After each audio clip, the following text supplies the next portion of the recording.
ఎటువంటి గొడవలు పడకుండా ప్రశాంతంగా చేసుకోండి. ఇంకా ఇక మళ్ళీ అదే అయితే ఇక చెప్పాల్సిన అవసరం లేదు.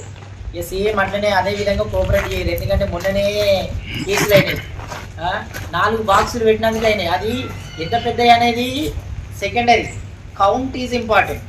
నేను మళ్ళీ చెప్తున్నాను, కౌంటే ఇంపార్టెంట్ మనకు.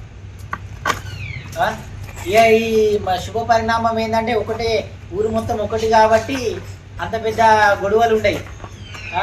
మొన్న మోసాలు అబ్జర్వ్ చేసింది ఏంది, మొన్నటి మేము లాస్ట్ పోవాలని చెప్పేసి ఒకరికొకరు కావాలని